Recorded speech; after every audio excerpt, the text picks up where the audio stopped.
Good evening. Our top story tonight, Justin Fields and the Atlanta Falcons. A video was posted earlier today by the manager of Justin Fields, where you can see Justin Fields celebrating. You can see him dancing.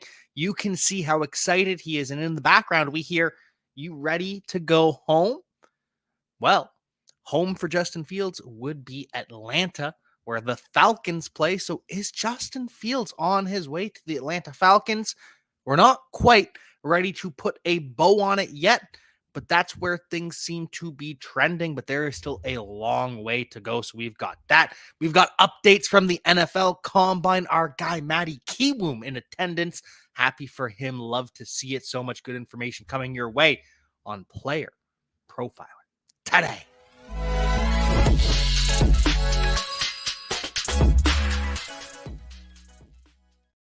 And so we are back, and the key detail. Well, first, yesterday, odds started to shift, or not even odds started to shift yesterday. What actually happened was reports came out mostly from the aggregates, but it just kept hearing the drumbeat of Justin Fields to the Falcons, Justin Fields to the Falcons. Then today, we get a video posted by the manager of Justin Fields, where Justin Fields is celebrating, he is dancing, he is excited, he is happy. And in the background, we hear that key phrase, "You ready to go home?" And again, home would be the Atlanta Falcons, right? Because he's from Atlanta, he went to Georgia for a period of time. Or is home the place that wants him, the place that is investing in him? Because a lot of people describe that as home. So could a different team be home? Could it be the Raiders? Could it be the Steelers? I do believe at this point that Justin Fields is probably going to the Falcons. How I imagine this conversation went was his agent called him and said, "Hey, the Falcons are trying to move up in the draft. They're getting pushback. They're hearing that's probably not going to happen. So they are likely going to make a trade for you." This is just my fan fiction of the event. So the reason the deal is not done yet, well, because there's still a long way to go. We've still got free agency ahead. That is the deadline. According to the Chicago Bears yesterday, or a couple days ago, actually, Ryan Pace came out and said, "Hey, we're going to do right by Justin Fields. We want to, if we're going to trade him, we want to do it by free agency to make sure that he has a chance, the full slate of options." And I do believe that Justin Fields is going to be traded. I do believe that the Chicago Bears will take Justin Fields. And as of now, it's looking like Justin Fields is headed to the Atlanta Falcons. Betting odds were pulled for Justin Fields and his future destination earlier today. They were re-added. So initially, we were thinking, okay, the odds were pulled for Justin Fields. This means it's a done deal. No, the odds have been re-released. The Falcons are the heavy favorite now at minus 250. But this is still not a done deal. And we had heard pushback previously that Terry Fontenot, the general manager, was not interested in Justin Fields. And when you think about it in terms of the big picture, with Zach Robinson running the Kyle Shanahan offense, granted, it allows you to do a lot of the things in the keeper game and the quarterback run game. But is Justin Fields a fit for the Kyle Shanahan offense? Those are questions that I don't have the answer to. And Raheem Morris admits that if we had better quarterback play last year, that he's not standing at the podium. So the Falcons are upgrading the quarterback position, whether it's the draft or whether it's the free agency. Those decisions will be coming this week at the Combine because of all the stuff that goes on behind the scenes. Everyone's there. Everyone's having a couple brews together, all the general managers, they're hanging out. The scouts are chatting, they're relaying information. It's all part of the puzzle. And so by the end of this week, we will know what's going to happen with Justin Fields. It might not be officially traded by the end of the week, but as of now, looking like Justin Fields headed to the Atlanta Falcons. Still could change. But what does this mean for fantasy football? We will bring you that and so much more right after this word from the Podfather. This episode is brought to you by PlayerProfiler, the Dynasty Deluxe package. The rankings are the best in the industry. It includes strategy mode where you can say, hey, change the rankings to be win now. Oh, change the rankings to be productive struggle. There's also a draft planner to help to strategize where you should take players because the draft planner also includes ADP. There's a trade finder where we look up on My Fantasy League and we see trades that are done, including a particular player. Then there's a trade analyzer where you can plug in draft picks, players, and we assign a lifetime value to draft picks out 5 years. The best thing about our trade analyzer, it can't be gamed with volume. And there's mock draft data to see right now what's the market for player X versus player Y, including in the fall when very few mock drafts are happening. And our Dynasty guide, the Dynasty Dominator, would cost you $10 on Amazon, but you get it for free with Dynasty Deluxe, and you get our rookie guide for free, a $25 value. So you get all of that for $45. I mean, it's a great deal. Now, as we at Player Profiler have become a full-blown machine learning company, the crowning achievement has to be the injury finder. We're now taking BMI data and injury history data and assigning a probability that a player is injured on any given touch. And not only can you see a player's fragility rating, their injury risk, we also have analysis from professional physical therapists breaking down all the major players that underwent surgery last year and what their rehabilitation looks like heading into 2023. There's a tool to compare players. There's a database where you can say, show me all the foot injuries, show me all the severe injuries, show me all the injuries requiring surgery. It provides you the key market intelligence to know what is the difference in probability that player X versus player Y will miss games this year. It's great for fantasy football, and it also just satisfies your curiosity as a fan. Go to the App Store, go to Google Play, download it. It's $5 every year just to reload the latest injury predictions and fragility ratings. The 2023 data is live now. Open your phone and get smarter. We are back and talking Justin Fields. Last year, the quarterback 4 in points per game, 20.4 points per game from Justin Fields, with DJ Moore, who is an alpha wide receiver, as his 1, but Darnell Mooney as his wide receiver 2, Cole Kmet as his wide receiver 3, and really, Justin Fields was kind of the run game for the running back. Khalil Herbert was injured and part of a rotation. Dante Foreman never really got going, and Roschon Johnson, still have high hopes for Roschon Johnson with a change in scheme, change in quarterback, but he was never given a full run because he is a rookie. So now, if he does indeed move to the Atlanta Falcons, he has Drake London. He's got Bijan Robinson, a strong offensive line for the Atlanta Falcons as well. Kyle Pitts, looking at a Cole Kmet season, which is a tight end 1 season, which would be great for Kyle Pitts at this point, given how poorly he's performed the past 2 seasons. So can the Falcons offer us points in fantasy football with Justin Fields as their quarterback? Absolutely. But a lot remains to be seen.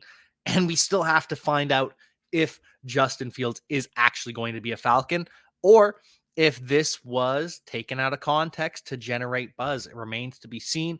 One link that we didn't mention, Mason Rudolph actually went to Oklahoma State with Zach Robinson, and Mason Rudolph trained for the NFL draft with Zach Robinson, the new offensive coordinator of the Atlanta Falcons, says that he's like a brother to him. They are very, very close.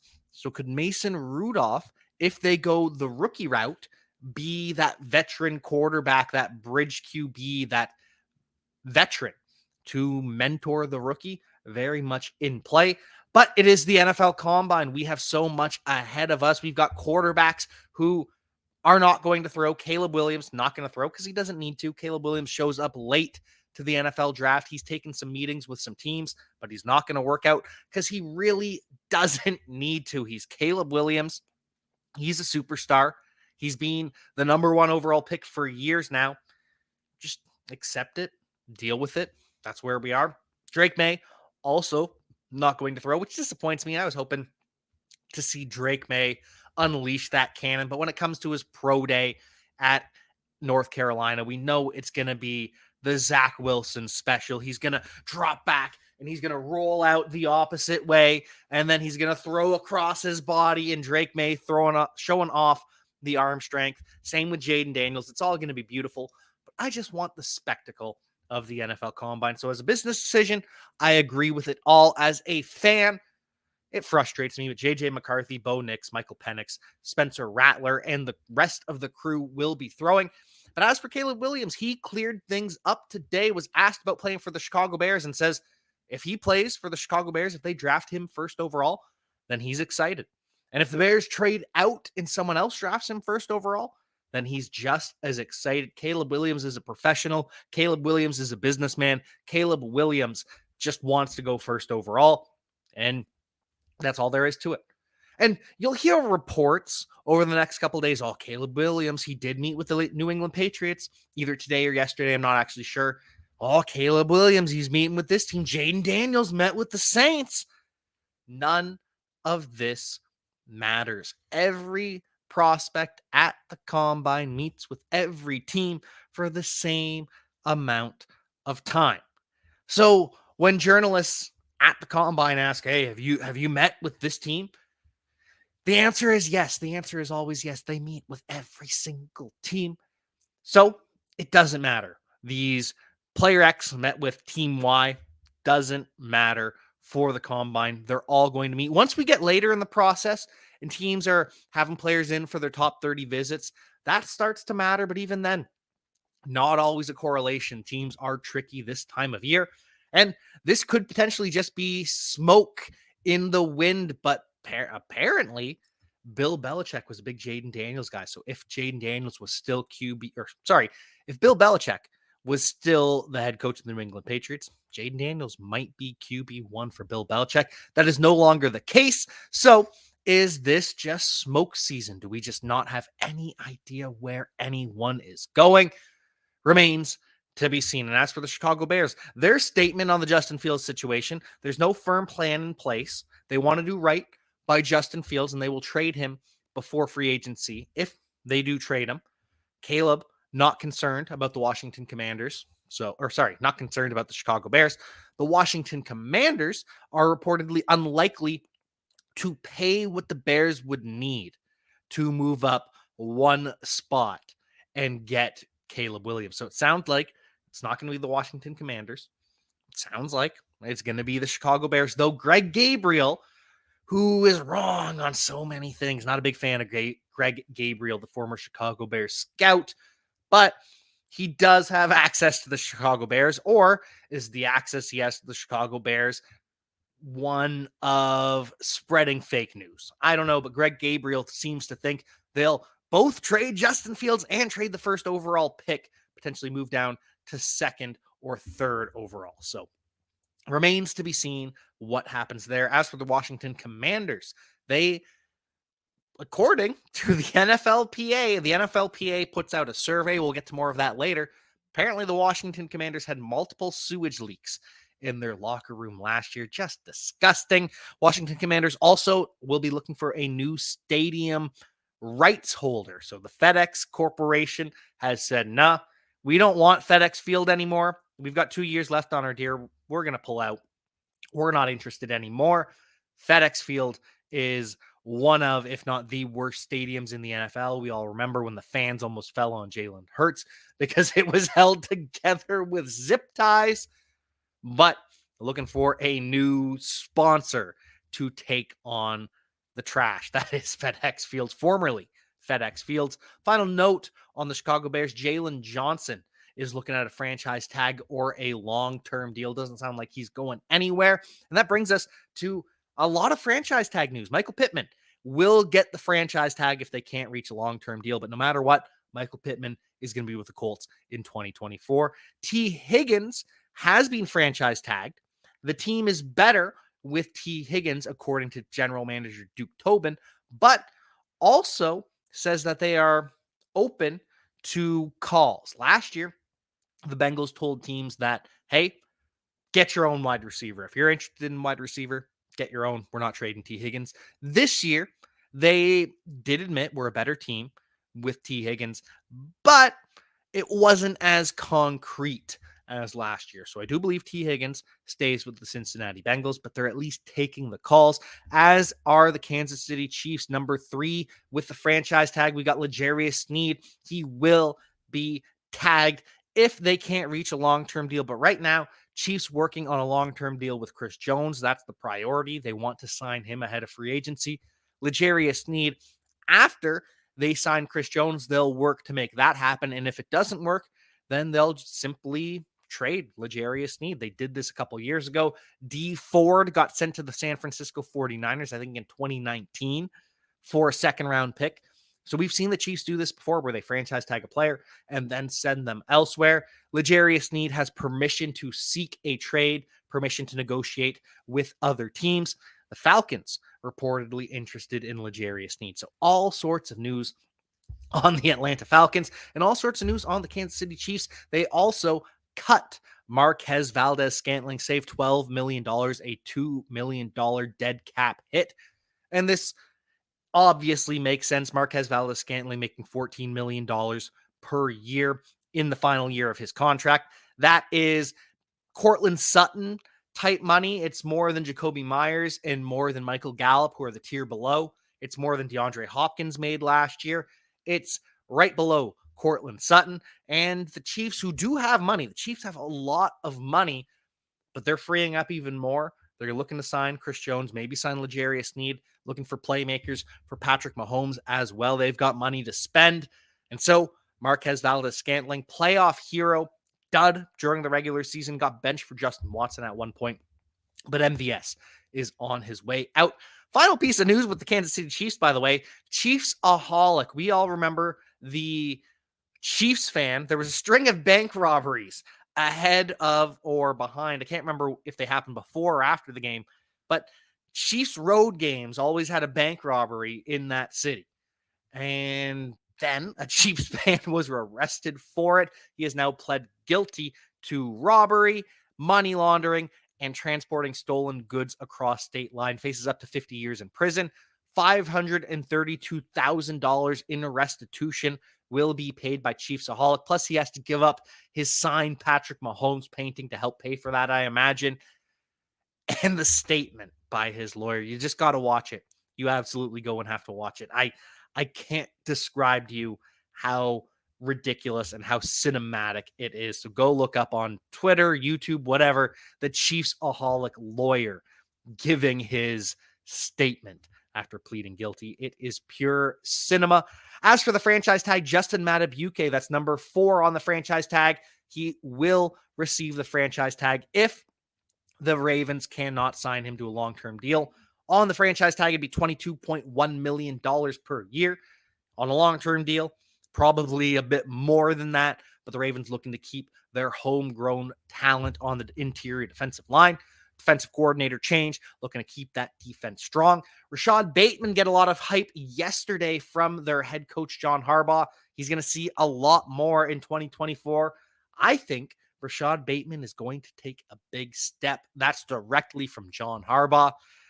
Fool me once, shame on me. Fool me twice, shame on you. Fool me 3 times, I should learn better by now. And fool me 4 times, are we back in on Rashad Bateman? I don't want to be, but we'll see where his ADP is come draft season. Ravens also talked about the running backs. They're going to add a couple of backs. It doesn't sound like J.K. Dobbins is going to be back. Doesn't sound like Gus Edwards is going to be back. Only running backs on the roster right now, Justice Hill and Keaton Mitchell, who's coming off the ACL. So John Harbaugh admits we got to add a running back or 2. Doesn't sound particularly impressed in the running back draft class. It's just lends more credence to the idea that Derrick Henry is going to be playing for the Baltimore Ravens. Final franchise tag news, number 5, Brian Burns is going to get hit with the franchise tag as well by the Carolina Panthers. He's not going anywhere. Also, from the Carolina Panthers, we got some good news on Chuba Hubbard. He's going to be the lead back going forward. Phenomenal news for all you Chuba Hubbard truthers. And Dave Canales is excited to prove how stubborn he can be with the run game. People got frustrated last year. Why was he running so much when the run game was ineffective? People blame Rachaad White, say he's inefficient. I blame the terrible offensive line, especially on the interior, that he's had to work with for the past couple of years. Either way, Chuba Hubbard, if he can survive the draft and if he can survive free agency, Chuba Hubbard is going to be someone that we want in fantasy football for 2024. Final piece of information on the Carolina Panthers. They will be raising ticket prices, which the Panthers, of all teams, raising those ticket prices. I don't know about that. There are people pushing back on that, but business is gonna business. Capitalism is gonna capitalism. So I'm not surprised. I'm just disappointed. As for free agency, which is about to hit, the Raiders are unlikely to bring Josh Jacobs back in 2024, but they're not going to lean on Zamir White. This won't be a one person, one running back that we're going to lean on with the Raiders. They're talking about having 2 running backs, 3 running backs that they rotate through. So Zamir White not going to be the bell cow that we saw at the end of last season when Josh Jacobs was hurt. Devontae Adams is going to be back with the Raiders. He's a Raider, is the direct quote from the team. And Michael Lombardi throwing a bit of a temper tantrum about Antonio Pierce, saying that he should shut up, he should stop talking, that someone should shut him up just because he's from Compton doesn't mean he knows what being a Raider is about. There are some undertones in that I am not particularly a fan of. And I understand Michael Lombardi is salty that his brother got fired, but it doesn't mean you need to be slanderous towards another individual. It doesn't mean you need to have those undertones. Michael Lombardi, very hit and miss, in my opinion. Sometimes he is just bang on. Sometimes he is excellent. I really enjoyed his book. His takes are either great or terrible, and there is no in between from Michael Lombardi. Final piece of news ahead of free agency on the running back position, Devin Singletary. Sounds very likely that Devin Singletary could be back with the Houston Texans. He got some high praise from the head coach, D'Amico Ryans. They want to bring him back. There's mutual interest. I know we talked about them recruiting Saquon Barkley, but it's starting to look like the 2 big statements, the big news pieces that I did, Saquon Barkley to the Texans and the Falcons trading up for Drake May, seems like neither of those are going to happen according to the news that we've got today, but remains to be seen. Speaking of trades that aren't going to happen, Brandon Ayuk getting traded, not going to happen. He's a guy that the 49ers would like to keep around. Very strong. Yes, he's going to stay energy from the 49ers. Same with Jalen Waddle and the Miami Dolphins. He's not going anywhere. He will not be traded, has not crossed the minds of the Miami Dolphins. And they're also looking to extend Tua Tagovailoa. They have talked about this pretty much every time we've heard from Chris Greer, every time we've heard from Mike McDaniel. They've talked about wanting to extend Tua Tagovailoa. Once again, they are affirming that. They're going to meet with him this week at the Combine. Going to be a $50 million plus deal for Tua Tagovailoa. That is a lot of money, but that's what the quarterback position gets. If you are a good quarterback, if you're an above average quarterback like Tua Tagovailoa, you're going to get the bag. That's just how it works in the NFL. But if you're Russell Wilson, then you have to wait to find out what happens. The Broncos haven't talked to Russ. They'll decide over the next couple of weeks what they're going to do. If they haven't talked to Russell Wilson yet, he's getting cut. They're trying to trade him, but no one's going to trade for Russell Wilson. The fact that they haven't talked to him to negotiate a restructure of the contract tells me that he is gone. And the betting odds agree with that. 36% chance we see Jarrett Stidham as the week 1 starter for the Broncos. A 12% chance for J.J. McCarthy. An 11% chance for Bo Nix. 9% chance for Jameis Winston. Gardner Minshew, Michael Penix tied at 8%. Russell Wilson, just a 6% chance at being the Broncos quarterback in 2024, which is obvious at this point, but that's Vegas confirming what we already know. Other news and notes around the NFL. We saw some cuts today. The Jets will give Zach Wilson permission to seek a trade, so he's on his way out, which we already knew. If they can't trade Zach Wilson, looks like he's going to be cut. The Jets already cut Laken Tomlinson. $8.1 million they will save. 2-year starter for the New York Jets, came over from San Francisco 49ers. Wasn't great with the New York Jets, but will probably sign somewhere to be a starter in 2024. Could reunite with the 49ers, could reunite with the Detroit Lions. Remains to be seen. Mecole Hardman also threw a bunch of hate at the New York Jets. It is clear that he is not a fan of the New York Jets. He does not respect the New York Jets, hates the special teams coordinator so much that he refused to return punts, says that he was not prepared, that when the injury happened to their starting punt returner, Xavier Gibson, and he was thrown in there, he said, nah, I'm not going to do it. I will not return punts for that guy. Insane. Talks about how disorganized the New York Jets were, helmets on the ground, which players are not a fan of because that's how you get hurt, tripping over a helmet on the ground. Teammates, Thomas Morstead calls him entitled. Other teammates like Sauce Gardner and the tight end Kenny Yeboah imply that McCole Hardman gave the Georgia Eagles, the Philadelphia Eagles, the playbook, the game plan for the New York Jets. All sorts of accusations being thrown around. That's why McCole Hardman is no longer a New York Jet. As for the Tampa Bay Buccaneers, they cut Shaq Barrett post June 1st, and this only saves about $5 million for the Tampa Bay Buccaneers. $9.2 million in dead money this year, over $17 million in dead money next year, but Shaq Barrett gets a fresh start. Bucks also talking about bringing back Rachaad White, but also adding another running back to the backfield that he needs some help. And this is kind of obvious because everyone behind Rachaad White was kind of yikes. Chase Edmonds, I guess, had the most success. Sean Tucker ended up getting benched. Keyshawn Vaughn ended up getting cut. So obviously the Tampa Bay Buccaneers are going to be adding a running back. How much of a threat is this running back? It remains to be seen. I don't want to read too much into this one at this point. Other pieces of information we've got from the NFL Combine, Jameson Williams, going to be a full-time player in 2024. Lions have very, very high hopes from him. Dan Campbell was very excited about Jameson Williams. And Dan Campbell, one of the more honest coaches in the NFL. Lions also re-signed special teamer / linebacker Jalen Reeves-Maybin. 2 years, $7.5 million. This is the highest paid special teamer ever in the history of the NFL. The Seahawks are going to be rolling back with Geno Smith once again. He is the starter until he's not, according to general manager John Snyder. We have a vision. We have a plan for what we will be doing.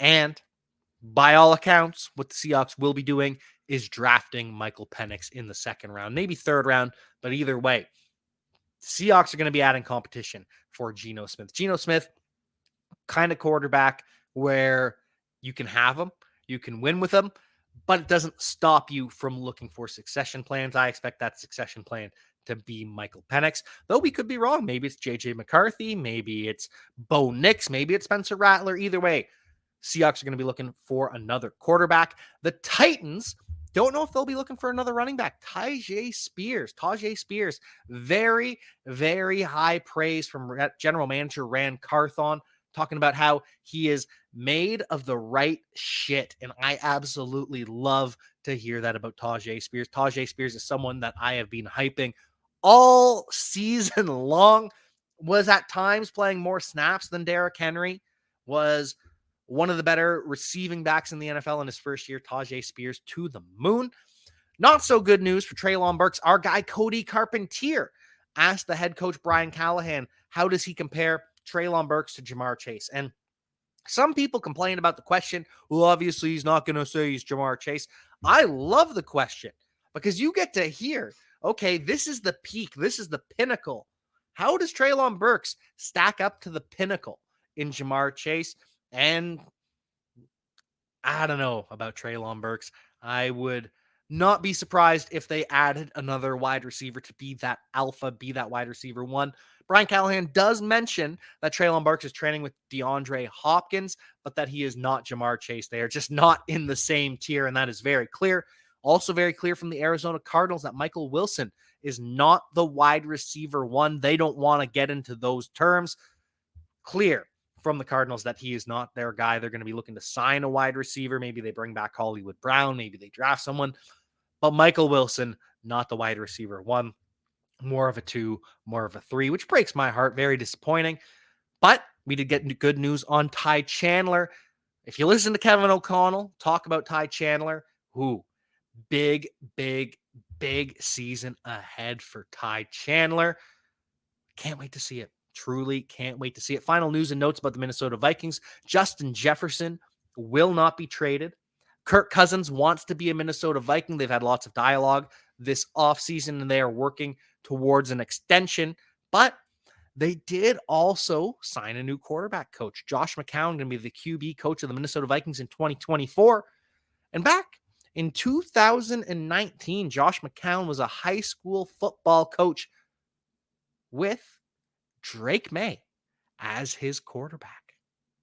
Hey, I want to thank you for being part of this broadcast. If you have any thoughts on it, leave a comment. If you enjoyed it, make sure you leave a like. And if you want to see more shows on the Player Profiler channel, subscribe to it. That's how we know you want more.